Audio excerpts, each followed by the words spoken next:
이성과 지식을 중요하게 생각했던 과거와는 달리 이제는 감성이 미래 학문의 한 영역으로 주목받고 있습니다. 디자인에서도 철학과 인문학, 예술학을 접목시킨 감성 디자인이 떠오르고 있는데요. 네, 오늘 사이언스 앤 피플에서는 우리나라에서 처음으로 감성 디자인 연구를 시작하신 한국공간디자인단체 총연합회장 오영근 교수 모시고 자세한 이야기 나눠보겠습니다. 교수님 안녕하십니까? 네, 안녕하세요. 네, 감성 디자인에 대해서 무려 13년 가까이 연구를 하셨다고 들었는데요. 먼저 감성 디자인이 무엇인지 좀 설명을 해주시죠. 네, 그 감성 디자인은 과거 산업사회 같은 때는 지식이 어떤 가장 중심적인 사고였다면은 이제 그것이 사람들의 가장 판단을 하는 이성적인 중심이 되고 있었습니다. 그러나 21세기 이제 정보화 시대를 거쳐서 이제는 이제 융합의 시대를 맞아서 인간의 그 지식보다는 정서와 같은 그 감성 중심적인 사고가 높아지게 된 시대적 흐름이 탄생한 학문이라고 할 수 있습니다. 네. 그러니까 지식 중심에서 이제 감성 중심으로 네, 바뀌어가고 있다는 말씀이시죠? 그래서 사례로 예를 들어서 나이키 신발을 제가 좀 들 수 있는데요. 과거 신발을 사러 갔을 때는 산업사회에는 질기고 안 떨어지고 또는 튼튼하고 아니면 값싸고 이런 신발을 이제 선택했는데 신발 회사에서 사람의 감성, 쉽게 말하면 공기가 눈에 보이지도 않지만 신발 밑창에 에어라는 걸 넣는다는 그 인간의 감성을 거기다 접목시켜서 그 신발을 신으면 마치 하늘로 날아간다 또는 멋지다. 그러니까 돈을 많이 주고도 그 제품을 사게 되는 거죠. 네. 이런 것들이 감성 디자인이라고 할 수 있습니다. 네, 저희가 알고 있던 것들이 감성 디자인의 한 분류였네요. 네. 그리고 일본에서 처음으로 이 감성공학이 시작된 이후에 우리나라에서는 교수님께서 처음으로 이 감성 디자인을 또 연구를 하셨는데 그동안 어떤 과정을 거치셨는지 궁금합니다. 네, 제가 1998년으로 기억하는데요. 홍콩 과학기술대학에 논문 발표를 하러 갔습니다. 그때 일본의 감성공학의 창시자인 나카마치 미치오 교수, 지금 아마 히로시마 대학 명예교수로 알고 있는데요. 그분을 만나서 감성 디자인에 관한 감성공학입니다. 감성공학으로 산업에 적용시켜서 일본의 산업을 많이 이렇게 적용하고 부흥시킨 연구 결과를 발표하는 걸 듣고 이거 우리나라에도 감성공학은 많이 들어와 있지만 이것을 좀 더 발전시킨 학문으로 제가 해야 되겠다. 그래서 1999년 그 나카마치 교수한테 부탁을 해서 한국과 일본의 감성 디자인 공동 심포지움을 세종문화회관에서 했습니다. 네. 그런 다음에 이제 2000년 들어서 제가 호서대학교 감성 디자인 연구소를 개설을 해서 저희 석사과정 학생들하고 본격적으로 연구를 시작했고요. 2010년 들어서 사단법인 한국공간디자인단체 총연합회 부설로 감성디자인 연구원을 개원을 해서 지금까지 쭉 연구를 하고 있고 이런 연구로 2013년 한국과학기술단체 총연합회에서 주는 감성디자인 연구로 우수 논문상을 수상하게 되었습니다. 정말 이 분야에 정말 많은 열과 성을 다하신 것 같은데요. 그런데 과학은 디자인과 또 밀접한 관련이 있다고 하는데 감성 디자인은 인문학과도 연관이 있다고 들었어요. 또 다른 문학과는 어떤 게 관련이 있을까요? 네, 감성공학이 감성과 과학이 만난다면 감성 디자인은 감성과 인문학뿐만 아니라 예술이나 심리학 또는 철학 등 모든 학문과 융합을 통해 마치 생물체처럼 진화하는 학문이라고 할 수 있습니다. 사례로 저희 하나의 인간을 보면 고대 시대 때는 인간을 평가할 때 신분이나 계급에 의해서 평가를 했죠.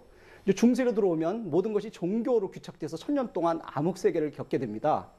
15세기의 이태리 르네상스 시대에 휴머니즘이라는 것이 처음으로 이제 만들어져서 인간성에 대한 생각을 하게 됐는데 과학자 겸 예술가인 우리가 너무나 잘 알고 있는 레오나르도 다빈치 같은 사람이 그런 사례라고 볼 수 있겠습니다.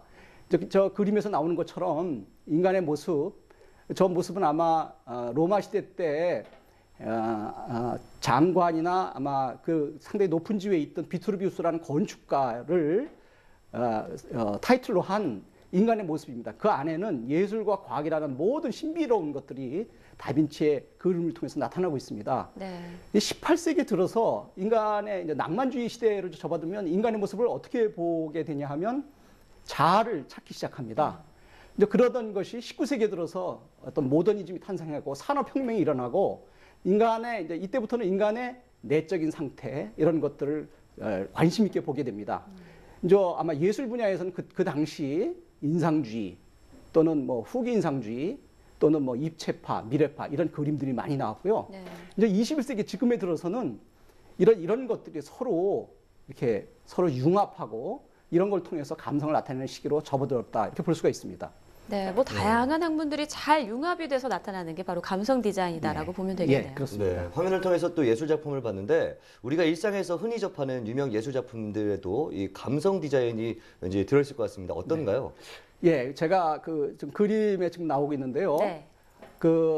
만해의 작품입니다. 여기 네. 올랭피아라는 그림을 이렇게 저희가 보면 작가는 그림에 캔버스를 놓고 그림을 그리고 있지만 작가의 내면 세계는 대상을 본인만 보는 것이 아니고 저 오른쪽에 서 있는 하녀의 모습을 통해서 또 다른 내면 세계를 보고 있습니다. 그러니까 쉽게 말하면 과거로 보면은 순간 이동을 해서 본인만 앞에서 그림을 그리면서 대상을 보는 것이 아니고 오른쪽에 있는 저 하녀가 볼 수 있는 시야까지도 그림 속에서 나타났다 이렇게 볼 수가 있습니다. 네. 또 재미난 것이 뭐 피카소의 작품입니다. 이거 보면 아비뇽의 처녀입니다. 이 아비뇽의 처녀는 여러분 잘 큐비즘이라는 운동에서부터 시작을 했는데 그 큐비즘은 전면을 그린 사람의 모습을 보면은 전면만 보이지만 쉽게 말하면은 사람의 모습을 분해해서 측면이나 다른 면까지도 볼 수 있는 입체파라는 그림입니다. 네. 이런 것들은 사람이 현실에서는 움직일 수 없는 고정된 곳에서 다른 면의 여러 가지를 그림 속에서 복합적으로 그렸다. 이런 것들도 저희가 어떤 감성적인 측면이다 이렇게 볼 수 있습니다. 네, 이제 유명 예술 작품에서의 감성 디자인의 발견을 소개해 주셨는데 그럼 우리 일상생활에서는 어떨지 참 궁금합니다. 이 생활 속에서의 감성 디자인의 필요성 그리고 또 어떻게 활용될 수 있는지 소개를 좀 해주시죠. 제가 지금 몇 가지 사례를 좀 볼 수 있는데요. 네. 녹스라는 그 디자인 그룹이 타워를 마을 앞에다가 디자인을 했습니다. 그래서 저 디자인은 공공 디자인이라고 볼 수 있는데요. 그 마을 주민들이 지나다니면서 자기의 심리 상태를 이렇게 누르게 돼 있습니다. 거기에 아마 불빛이 여러 개가 이제 LED로 돼 있는데 그러면 이제 전체 마을 사람들이 심리 상태가 지금 오늘은 이 마을 사람들의 심리 상태가 좋으니까 와도 좋다. 뭐 이런 아마 그런 감성을 표현했고요. 네. 또 어떤 데는 싫으면은 싫은 부위에 색깔이 이렇게 변하게 돼서 이쪽에는 오늘 들어가면은 상당히 마을 사람들이 불쾌한 분이 많구나. 뭐 이런 것들을 상당히 감성적으로 표현했다고 볼 수 있습니다. 또 하나가 춤이라는 건축가의 프랑스의 라빌레토 공원을 볼 수 있는데요. 네. 이 작품의 근본은 아마 영화라는 거를 중심으로 했습니다. 그래서 저 그림에서 보이는 것처럼 빨갛게 표현된 폴리라는 120m마다 심어져 있는 폴리와 폴리 사이를 지나면서 사람들은 숨거나 또는 기대하거나 또는 움직이면서 여러 가지 마치 영화를 보는 것처럼 그런 것들을 표현하고 있습니다. 네. 이런 것처럼 공원에서도 저런 작품 속을 사람들이 거닐면서 감성을 느끼게 하는 것이죠. 또 다른 사례를 볼 수 있는데요. 독일의 베를린을 가면 유명한 다니엘 리벤스키드라고 지금 미국의 뉴욕에 있는 트레이드 타워 다시 짓는 것들을 지금 하고 있는 건축가인데 유대인 박물관을 볼 수 있습니다. 거기 가면은 조각 작품이 있는데 저기 지금 사람이 지금 나오는데요. 그 조각이 철판을 사람의 얼굴을 만들어서 바닥에다 깔아놨습니다. 그러면 관람객이 저기를 걸어가면서 이 깔려 있는 쇠붙이를 이렇게 밟게 되면 쇠붙이와 쇠붙이가 서로 이렇게 부딪히면서 소리를 내게 되겠죠. 저 비명은 유대인들이 얼마만큼 고통을 당했나 하는 감성 소리의 디자인이다. 이런 것들도 볼 수 있습니다. 또 다른 사례를 제가 또 한번 볼 수 있는데요. 보잉 767, 400의 디자인 같은 요새 이제 비행기 디자인 같은 걸 하는데 이제 우리도 비행기를 타고 여기서 멀리 미국 정도 가면은 10시간에서 14시간을 꼬박 좁은 공간에서 사람들이 지내게 됩니다. 그러면 과연 그냥 디자인을 했을 때 사람들에게 심리적으로 어떨까? 이건 상당히 심각한 문제입니다. 어떤 사람은 굉장히 답답한 감을 느껴서 마치 굉장히 우울한 감이 느낄 수도 있고요. 또 어떤 사람은 또 그런 거에 대한 어떤 공포감도 느낄 수 있겠죠.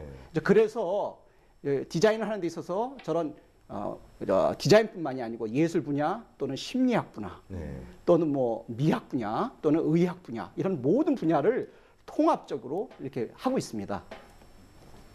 네, 참 재미있는 작품들이 많이 있는 것 같은데 그렇다면 이 교수님께서는 지금 진행하고 계신 이 연구나 작품 활동이 있나요? 네, 이제 이런 것들로 이제 저희 나라에서 공간 디자인에 관련된 한국적 정서 같은 것들을 좀 찾아놔서 네. 앞으로 이제 한국의 감성 디자인을 좀 연구하려고 하고 있고요. 네. 어린이의 감성입니다. 그래서 이제 제가 아까 그 나이키의 그 공기를 말씀드렸는데 고양이가 이제 풍선 같은 경우는 펼쳐져 있지 공기가 들어가지 않으면은 그냥 풍선일 뿐이지만 그 안에다가 바람을 집어넣으면 이 어떤 그 살아있는 고양이처럼 느끼게 됩니다. 네. 그래서 이제 지금 작품 보시죠. 책을 지금 제가 지금 만들고 있는 한 과정인데요. 아기 펭귄입니다. 그래서 이제 어렸을 때 그 아기 펭귄이 엄마가 늘 보호를 받다가 추운 겨울날 눈이 내리는데 펭귄의 나뭇잎을 따다가 이 엄마를 덮어주는 이 과정도 상당히 큰 감동을 주는 감성이죠. 네. 두 번째 나오는 거는 이제 자동차인데요. 어린이 자동차인데 그냥 자동차는 그냥 감성을 느낄 수 없지만 저런 다양한 것들을 할 수 있습니다. 네, 참 앞으로의 교수님의 행보가 참 기대가 되네요. 네, 오늘 좋은 말씀 고맙습니다. 네, 감사합니다.